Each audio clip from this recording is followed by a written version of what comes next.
Hey guys, today we're going to be working on this gorgeous 2018 Corvette Carbon 65 edition.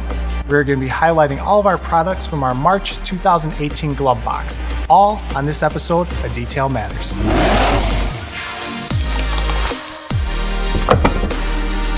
Let's start by going through the products in our box. We are going to begin by properly washing the Corvette surface with our Stay Clean Car Care Shampoo Bath. After we dry the car, then we're going to protect it with our Sonax Polymer Net Shield. We're going to apply the Polymer Net Shield with our Wizards Applicator Pad. You also have this baggie in your glove box, so you can put your applicator pad back in there when you're done. Label it so you don't cross-contaminate. Then we'll wipe off the net shield with our Eagle Edgeless microfiber towel. This was also in our February box, but you can never have enough quality microfibers. We then will clean the glass with our Adams glass cleaner. And to clean the glass with our Adams glass cleaner, we will be using our Rag Company Smitten Glass Mitt. And when we're finished cleaning the car, we will go and clean our microfiber towels properly with our MicroRestore from Autofiber. And don't forget, in your box, you'll have an insert card, and on the back of that insert card is a link to all of these products where you will receive a glove box code to get anything off of their site at a discounted rate. So let's get to it. So now we're going to be going through our proper wash technique with our 2-bucket method. We're going to start with our foam gun. We're going to foam the surface, then we're going to rinse it. We're going to re-foam and then hand wash, rinse, and dry. When I hook up the foam gun, it's always a good habit to get into to shoot away at your bucket first or away from the vehicle. I just want to make sure that the connection is properly together. If I point at the car and I press it and it's not connected, you could shoot that foam gun off and it'll hit and damage your car. One great thing about the Stay Clean Shampoo Bath is it's formulated in a way that has calcium reduction to help against water spotting. So if you have hard water or if you're washing outside in the direct sunlight, which we don't recommend, this will help save you time on drying. And foam it one more time. You have these mitts that have this wristband on there that's a little bit more aggressive than the actual mitt itself. I tuck those inside so they're out of the way.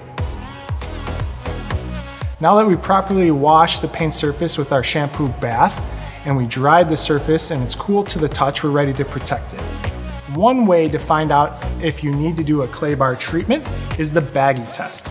You can use the baggie that came in your glove box.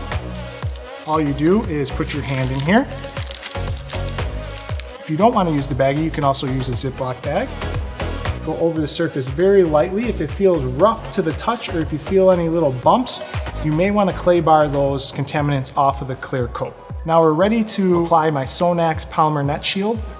We're going to apply it with our Wizards Applicator Pad. I've already cut the sharp edge off of this pad, something I like to do. I'll give this a good shake. And all you do is spray it right on your applicator.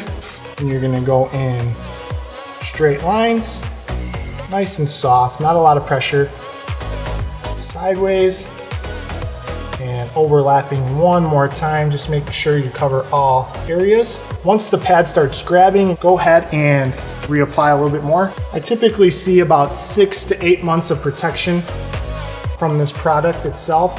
And you know, that's all dependent on the environment you live in, where you keep your vehicle, how often you maintain and keep your vehicle clean. Make sure you're using the proper products to clean your vehicle. In this case, the Adams glass cleaner is perfect for the glass on tinted glass or non-tinted glass. We also are going to be using the new Smitten Glass Mitt from the Rag Co. I love this thing. 2 sides. There's actually little finger holes in here for better control. This little edge too is great on these sports cars with these tight windows where you can get really far up in there, flip it and keep control of the towel where it's not slipping out of your hands and get both sides cleaned really well. I like to use this side first as my first initial cleaning, and then I like to follow up with this side here to get all the streaks out.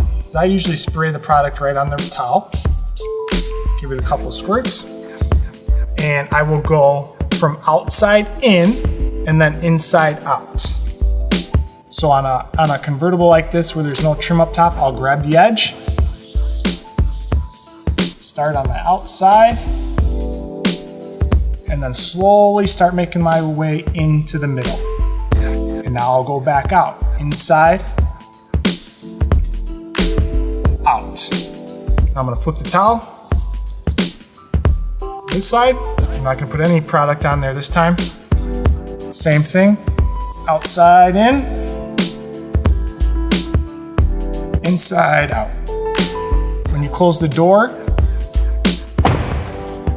you'll notice the window goes back up a little bit. Then you have this little edge right here that's gonna need cleaning. So I just go back over, do a nice little cleaning on that bottom lip. Now we're gonna use our MicroRestore from Auto Fiber. I'm proud to say this is the first time they've done sample size in this, and now we get to offer it to you as a GloveBox subscriber. I separate my towels into 5 categories: A, B, C, and D, and then F. F is forget about it, we're throwing it away. But my A category is my clean microfibers, you know, the ones we use to remove our wax and sealant and so forth. My B category is my dirty microfibers that may be used on interior or to take protection off the rims that are a little bit more soiled. My C category is my glass towels. I like to keep my glass towels separate. And then my D category is my terry towels that I use on my hands or on some undercarriages or on some wheel wells, even some engine bays. I take a little bit of APC, all-purpose cleaner, or a degreaser, spray it on my towel. Just do a quick wipe down of inside the washer, making sure everything's clean. And as you see, nasty. Now that my washer is clean, I'm ready to start my first load. Start from A and work my way down. More is not better with this product. 2 ounces for a full load. Put that in there, close up. I like to put this on delicate for my A microfiber towels. For my glass towels, I like to put on delicate. Dirty microfibers, I like to put on normal. D towels, my really nasty towels, I like to put on heavy duty. I do at the highest rinse level, even if I'm not all the way full, just so I have more water to flush the product out. I put this on cold temperature for my A towels. For my D towels, let's say, I'll probably put that on warm, just to let that heat pull out a lot of that oils and any of the dirt and debris that's in there. Now that we have this Carbon 65 looking great and protected, here are the key details to remember. Number 1, make sure to thoroughly clean the paint surface while using the proper 2-bucket wash method. Number 2, add your protection in straight overlapping motions to a cool, dry, clean surface. Number 3, remove your protection with your microfiber towel in back and forth motions with very light pressure. Number 4, continue to inspect your microfiber towel during use. Number 5, clean your glass from the outside in and then repeat from the inside out. Number 6, separate your towels and wash separately. Number 7, triple check your work. Number 8, use your discount codes on the back of the insert cards to purchase anything at those listed sites to receive a special GloveBox discount. Thank you for watching another episode of Detail Matters. If you have not yet subscribed to our YouTube channel, please do so you can see new how-to videos every month. And also, if you're not a part of the GloveBox experience yet, go to gloveboxdetail.com and sign up.